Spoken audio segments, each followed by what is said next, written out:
A German shepherd, waiting to be put down, cried in his kennel at the shelter. Then it happened. The shelter was quiet that evening, save for the occasional shuffle of paws and the low hum of fluorescent lights flickering overhead. Rows of metal kennels lined the narrow corridor, each one housing a forgotten soul, tails still, eyes heavy with waiting. At the far end, where visitors rarely wandered, lay Kennel 37. Inside, a large German shepherd lay curled in the corner, his once proud frame reduced to a motionless pile of fur and bone. His name was Ranger. No one called him that anymore. The tag on his collar had been removed weeks ago and replaced with a number. Paperwork listed him as male, EST 6 years, stray, unclaimed. But someone once had loved him enough to name him. Ranger's ears flicked at the sound of footsteps, rubber-soled shoes against tile. He didn't lift his head. He'd learned not to get up anymore. Hope, as it turned out, was heavier than it looked. He remembered what hope felt like. It had the smell of warm flannel shirts and peanut butter biscuits. It sounded like laughter. It felt like running beside a bike down a dirt trail in the woods. But that life was gone now. The day they brought him in, Ranger had fought. He'd barked and thrashed against the leash, his eyes frantic, nostrils full of the smell of unfamiliar animals and sterile floors. He waited for his human to come back. Every creak of the shelter door made his tail twitch. But no one came. That was 64 days ago. Tonight, there was a chill in the air. Ranger felt it in his joints, stiff from the cold concrete floor. The thin blanket under him did little to help. A low whimper escaped his throat. He hadn't meant to make it. It just came out. Then came the tears. It started quietly, a sound barely audible, like the creaking of an old floorboard. But soon, his breathing turned shaky, and the muscles beneath his eyes trembled. A soft, pitiful cry filled the kennel. His chest rose and fell with shallow sobs, and his eyes glistened with something raw and unmistakable. He cried. Not from pain, but from knowing. From the finality of it. He knew. Dogs don't need clocks. They sense rhythms. Patterns. The changing way humans look at them. Ranger had noticed the glances shift. Fewer people paused at his kennel. The young volunteer stopped calling him a good boy. And then came the cleaning of the papers taped to the wall. The red sticker. The hushed tone of voices around him. They'd scheduled him for tomorrow. Lena paused mid-step when she heard it. She was finishing her shift, one last walkthrough before heading home. She was young, maybe mid-20s, with tired eyes and a heart too big for a job like this. She'd gotten used to the barking, the silence, the smells. But this sound, it broke straight through her armor. She turned to Kennel 37. Ranger, she said softly, kneeling. He didn't move, didn't look at her. But the crying didn't stop. She reached through the bars and brushed her fingers lightly across his paw. Hey, buddy K. The contact made him lift his head just slightly. Just enough for their eyes to meet. His were deep brown, wet, and wide with grief. Her own eyes welled in response. Oh God, she whispered. You know, don't you? She sat there longer than she should have, her hands still resting on his paw.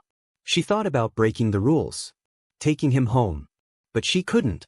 He had no history, no behavior records, and she already had 2 dogs in a no-pets apartment.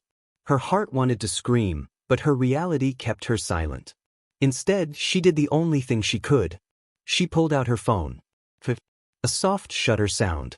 A photo of Ranger looking directly into the lens, tears still fresh on his face. Behind him, the dim glow of the hallway lights cast long shadows in the kennel. Lena posted the photo to her small social media account with a caption that read, "This is Ranger. He's scheduled for euthanasia tomorrow. He's crying in his kennel. I've never posted something like this before, but if there's anyone out there who can see this, please, just look at him. He deserves more than this. He deserves to be seen." She hit post with shaking fingers. Ranger laid his head back down.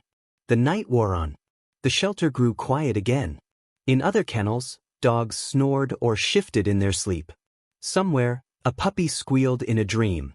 But in Kennel 37, the German shepherd stayed awake, his eyes flickering between exhaustion and a stubborn ember of something he didn't dare name. Somewhere in the digital ether, The photo began to circulate. One share. Then 10. Then hundreds. Comments began to pour in. But Ranger didn't know that. All he knew was that tonight, after all this time, someone had looked at him like he mattered again. He didn't dare hope. Not yet. But for the first time in a long time, something warm stirred deep in his chest. Maybe tomorrow wouldn't be the end after all. The morning sun filtered weakly through the windows of the shelter, casting pale streaks of light across the hallway floor. Inside Kennel 37, Ranger was awake, head resting between his paws, his ears flicking with every sound. He hadn't cried again. Something had changed. He didn't know what. There was no scent in the air, no sign of food or freedom. And yet, a hum. A stirring, like the shelter itself was holding its breath. Lena rushed in earlier than usual, still in her hoodie, her eyes wide with disbelief. "Ranger," she whispered, squatting in front of his kennel. "Buddy, I don't know how to explain this, but you've gone viral." He blinked. She smiled, eyes damp but bright. "Your photo, it's everywhere. People are messaging, emailing, even calling. I've never seen anything like this. You're trending, big guy." Her voice cracked on the last word. She had cried too, last night, after uploading the post. She hadn't expected anything to come from it. It was more of a farewell than a call for help. But the internet, unpredictable and hungry for meaning, had latched onto Ranger's teary eyes with the force of a tidal wave. Across town, in a modest two-bedroom apartment, Max was also awake. He was sitting cross-legged on his bed, still in his pajamas, holding his mom's phone like it was something sacred. On the screen was a photo of a crying German shepherd. Max's thumb hovered just above Ranger's face. He couldn't stop staring. "Mom," he whispered. No answer. He climbed out of bed and padded down the hall, the phone clutched to his chest. The door to her room was half shut. He pushed it open slowly. "Mom." She groaned and rolled over. "What, honey? It's Saturday. Please don't say there's a spider again." Max held out the phone. "Can we go see him? The dog. Please. Today." She squinted at the screen.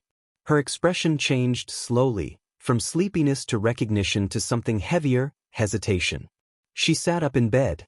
"Where did you find this?" "Someone shared it on that dog account I follow," Max said quickly. "He's at the shelter. They're gonna put him down today. He's crying.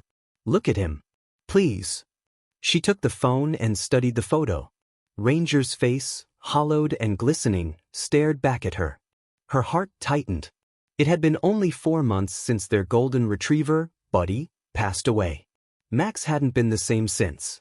He'd stopped playing soccer, stopped drawing superheroes. He barely smiled anymore. She had promised herself no more dogs for a while. Not yet.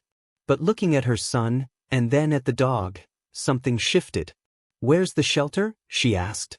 By mid-morning, the shelter was humming with energy. The front desk phone wouldn't stop ringing. Volunteers bustled from room to room. A few visitors had already shown up hoping to meet Ranger, and Lena had to explain that while he was still available, they were reviewing serious inquiries first. "He's overwhelmed," she told one woman gently. "He's been through a lot. We're being careful." Ranger sat in the corner of his kennel, tail tucked, eyes wary of the increased traffic. A family with 2 kids had pressed their faces to the glass and tried to coax him forward with high-pitched voices. He hadn't moved. Until the door opened again. This time, it was quieter. Max entered the hallway first. His sneakers squeaked softly as he walked. He held a worn baseball cap in his hands, twisting it nervously. Behind him, his mother followed slowly, scanning the kennels. Then they reached Ranger. Max stopped. Ranger looked up. There was no wag, no bark, no excited pacing. Just a stillness. A lock of eyes. And something unspoken passed between them, something only a child and a broken dog could understand. "Hi," Max whispered. Ranger tilted his head. Lena, standing a few feet away, felt a strange weight in her chest. She'd seen hundreds of adoptions. But this felt different. She watched as Ranger, slow and deliberate, stood up and took one step forward. Then another. He didn't bark. Didn't tremble. He simply walked to the front of the kennel and sat down, directly in front of Max. Max knelt, pressed his hand against the glass. Ranger leaned his forehead against it. The boy didn't speak. He just closed his eyes and stayed there, breathing with him. In the meeting room, Max sat beside his mom while Lena briefed them. We typically require more notice for adoption visits, but under the circumstances, she smiled nervously. He hasn't connected with anyone like that since he got here. Max's mom frowned slightly. He's beautiful, but is he safe around kids? He's never shown aggression, Lena said quickly. But he's withdrawn. A little shut down. He's been through something, though we don't know what. It's possible he was surrendered or abandoned. We just don't have the details. Max's mom glanced at her son. He was leaning forward in his chair, hands clasped tightly. Could we do a trial? Just to see how he adjusts. We could set up a 1-week foster, Lena said. That's usually the protocol when there are hesitations. Max beamed. Hold on, his mom said. We'll need to talk about it. It's a big responsibility, Max. He needs more than love. He needs patience, time, training. I'll do all of it, Max said quickly. Please. Just let him come home. Lena hesitated, then said gently, why don't we let them meet outside? No glass. Just you and Ranger. The dog decides for us. Minutes later, they brought Ranger out to the small fenced play yard behind the building. The shepherd hesitated at the doorway, sniffing the breeze. He stepped forward slowly, legs unsure, body lowered. Max knelt on the grass. Ranger approached him, nose twitching. One step, then another. He stood just inches away. Max didn't reach out. He just whispered, hey buddy. Miss. You don't have to be scared anymore. Ranger sniffed the boy's face. Then, slowly, cautiously, he sat down beside him. Max leaned over and rested his head on Ranger's shoulder. The dog didn't flinch. And for the first time in a long, long time, Ranger closed his eyes. The afternoon sun slanted across the shelter courtyard, casting long golden lines through the wire fencing. Ranger sat close to Max in the grass, his head gently resting against the boy's side, the world quiet for a moment. Lena watched from the doorway, arms folded tightly, jaw set in a strange mix of hope and dread. It was a beautiful moment, one she'd been waiting to see for weeks, but beautiful moments didn't always last. Inside, the shelter director, Carol, was flipping through Ranger's file with a familiar furrow between her brows. 64 days, no adoption requests, behavioral notes include withdrawal, minor food guarding, and pacing under stress, she muttered, eyes scanning quickly. And you want to send him home with a child? Lena stepped into the office. They connected, Carol. I've never seen him like this. He walked straight up to the boy, calm as anything. Carol didn't look up. That's not the same as proof of stability. We've been through this with other cases. A moment of calm can turn. Lena didn't respond. She didn't need to. They both knew the stakes. I'm not saying it's a no, Carol finally said, setting the file down. I'm saying the foster's not a rubber stamp. You know that. Outside, Max was still sitting in the grass, quietly talking to Ranger as if the dog understood every word. Maybe he did. Back in the courtyard, Max's mom stood a few feet away, arms crossed, watching cautiously. She wanted to believe this was right. She could see something different in her son's face. His eyes brighter, posture taller, as if this moment had reached into the heavy fog around him and started pulling it away. But she also saw the tremble in Ranger's legs, the scars just barely visible beneath his fur, the way he's still startled at the sound of a closing door. What if he snaps? She asked Lena quietly. What if we bring him home and it's just too much? That's possible, Lena admitted. But it's also possible he just needs a chance. Most of these dogs do. Especially the ones who've been failed by people. Max's mom exhaled slowly. I'm not afraid of him. I'm afraid of what happens to Max if it doesn't work out. I know, Lena said. But look at them. Max had moved to lie on his side in the grass, arms slung lightly over Ranger's back. Ranger hadn't moved. It's not a guarantee, Lena continued. But sometimes they find each other. The right kid. The right dog. And sometimes, that's enough to get through the hard parts. Max's mom nodded. Slowly. Carefully. 1 week. Trial only. They filled out the paperwork, signed the foster agreement, and packed a small bag of food, a borrowed collar, and a leash. Max insisted on carrying everything. Ranger was hesitant at first. Leaving the shelter meant crossing thresholds, literal and emotional. As they approached the car, he stopped, tail low, glancing back at the building like it was both his prison and his only certainty. Max crouched beside him. "It's okay," he whispered. "You can come with us now. We're not gonna hurt you. You're gonna have a yard. And toys. And a real bed."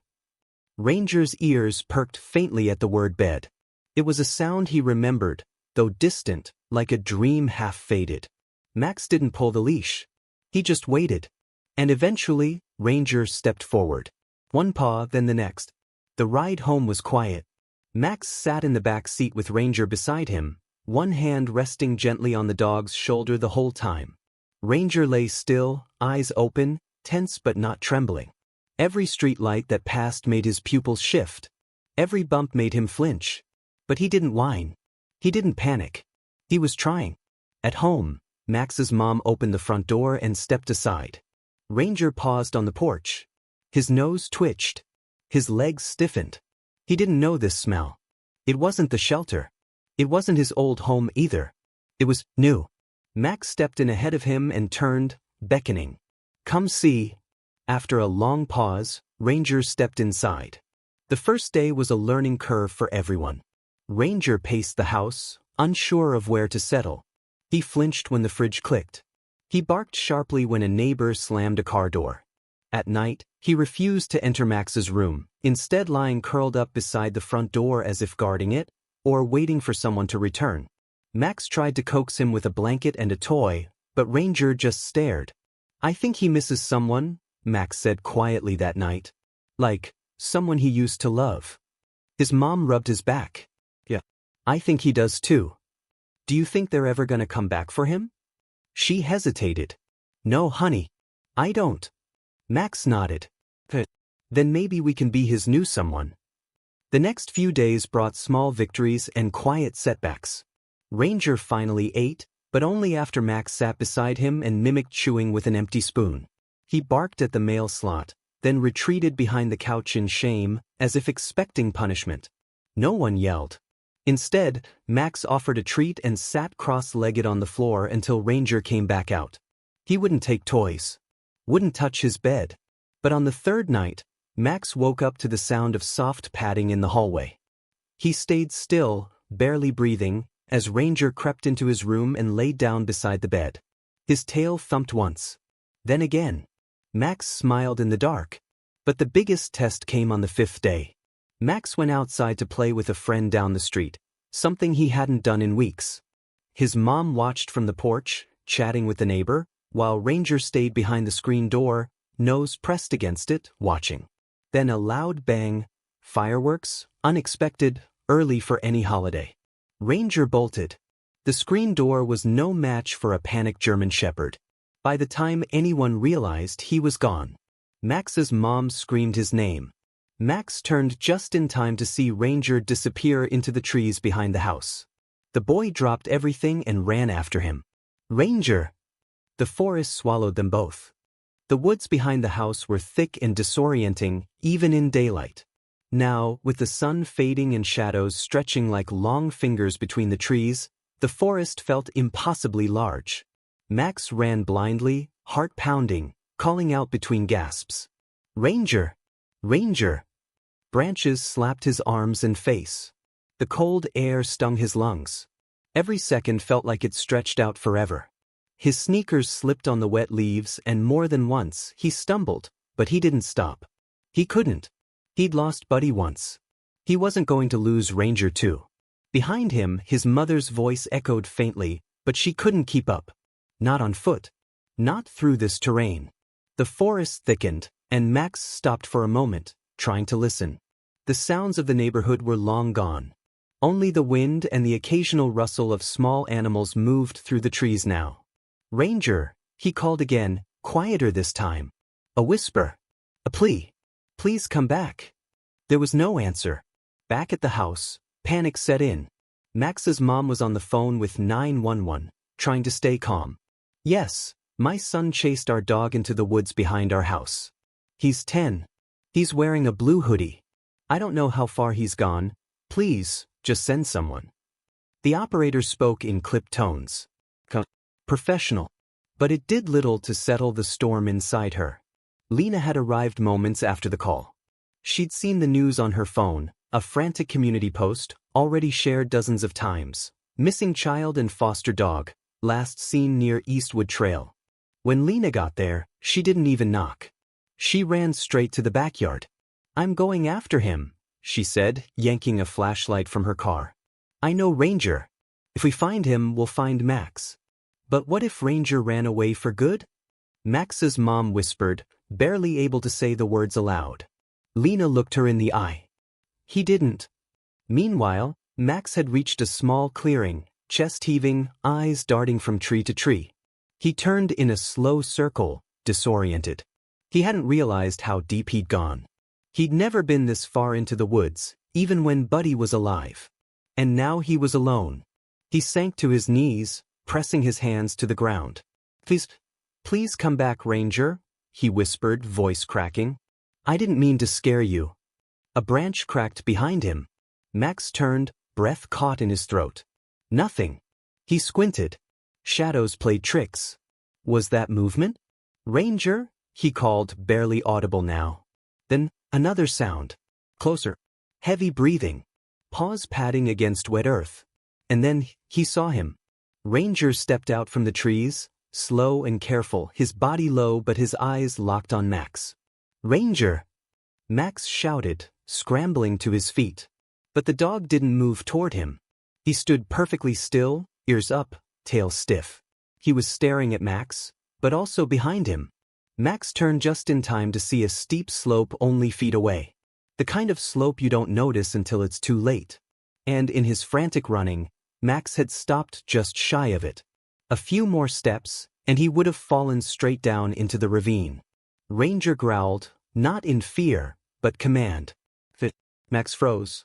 Ranger inched forward, placing himself directly between Max and the drop. His body was tense, his gaze never breaking. Then, slowly, he backed up, guiding Max one step at a time away from the edge. Max obeyed. When they were finally clear, Ranger moved to his side and nudged the boy with his nose, hard. Max broke. He wrapped his arms around Ranger's neck and sobbed into his fur. Came back. You found me. Ranger didn't move. He stood perfectly still, letting the boy cry, his head resting against Max's shoulder. Then, with a long sigh, Ranger sat down beside him. They stayed there until Lena found them. The flashlight beam caught them from a distance, boy and dog huddled together in the dark. Max! Lena called. He looked up, blinking in the sudden light. We're here. Lena raced to them, nearly tripping on a root. She knelt and pulled Max into a hug, then turned to Ranger, hand on his chest. You're okay. You're okay, buddy. You found him. Ranger leaned into her. When they emerged from the forest 10 minutes later, soaked, scratched, and muddy, Max's mom was already sprinting across the backyard. She scooped him into her arms and wouldn't let go. I'm sorry, Max whispered. I didn't mean to run. I had to go after him. She held his face in her hands. You're safe. That's all that matters. Then she looked down at Ranger. You brought him home, she said softly. Ranger met her eyes and wagged his tail. That night, Max didn't ask Ranger to sleep in his room. He didn't have to. The German Shepherd padded in on his own, circled twice at the foot of the bed, and collapsed with a heavy sigh. Max curled under his blanket, exhausted but smiling. Good boy, he whispered.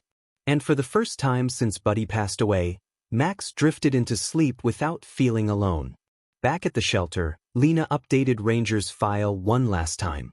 She opened the record, removed the red sticker marked euthanasia scheduled, and typed 3 new words in bold at the top. Adoption pending, hero dog. She clicked save. And exhaled.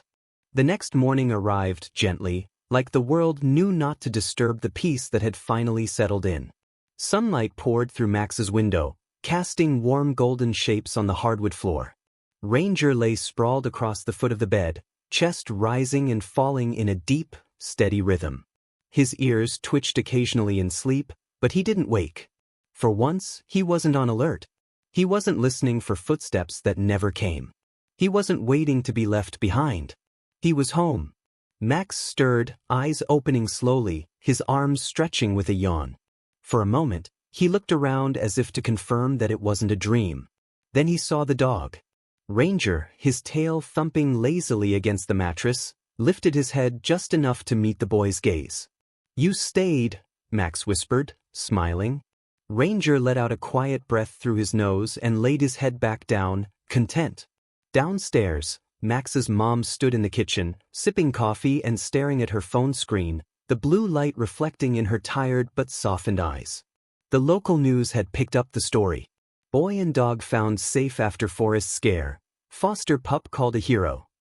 The article had photos. One of Max holding tightly onto Ranger's muddy fur, another of them both walking out of the woods with Lena at their side. Dozens of comments poured in, strangers cheering, crying, offering to donate food, toys, even a dog bed. And somewhere in the center of it all was the photo that had started everything. Ranger, in his kennel, tears in his eyes, facing what he thought was the end. Not anymore. Later that afternoon, they drove back to the shelter. The visit wasn't for return, it was for closure. Lena met them at the door, grinning so wide her cheeks hurt. She knelt down as soon as Ranger entered and pulled him into a hug. "Look at you," she murmured. "You finally got your boy." Ranger responded with a single, soft lick to her cheek. Carol, the shelter director, was waiting with a clipboard. She held it out to Max's mom with a warm smile. "No more trial period," she said. "He's yours, officially."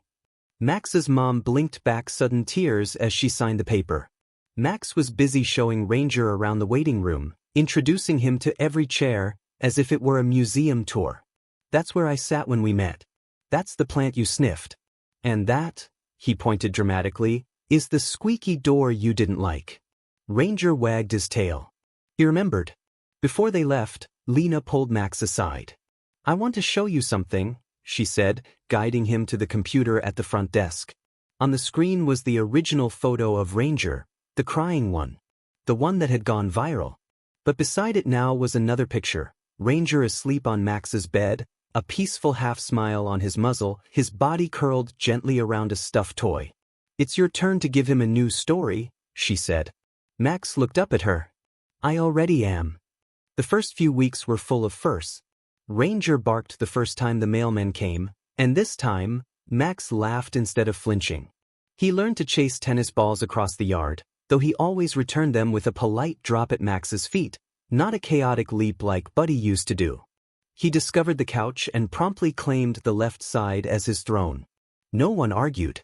At night, he settled into Max's room without hesitation. He had a new routine now, a slow climb onto the bed, a content sigh, and one paw always touching Max's leg before they both drifted off to sleep. They needed each other in quiet ways, not loud, not dramatic, but steady. Healing wasn't always a thunderclap. Sometimes, it was just a boy and a dog learning how to trust again. One Saturday, Max stood in the backyard holding a brush, working gently through Ranger's thick fur. "You don't have to worry anymore," he told him. "You're not going back. Ever." Ranger closed his eyes, his body relaxed, and leaned into the boy's side with his full weight. He knew. Months passed. Spring brought wildflowers to the backyard and muddy footprints across the porch. Max returned to soccer practice, and Ranger became the unofficial team mascot. He'd sit on the sidelines, tail wagging like a flag, head tilting every time Max got near the goal. They were inseparable now. In school, when Max had to write a story about someone who changed his life, he didn't hesitate. He wrote about Ranger. About the dog who cried in a kennel. The dog who ran away, but came back. The dog who saved him, not just in the woods, but quietly, every day, in ways no one else could see. One evening, Max's mom came into his room to say goodnight. Ranger was already curled up on the bed, one ear flicked toward her in recognition. Max looked up from his notebook. "Mom," Yeah. Do you think Buddy would have liked Ranger? She smiled and ran her fingers through the dog's fur. I think Buddy would have loved him. Yeah. Max leaned over, hugging Ranger close. Me too.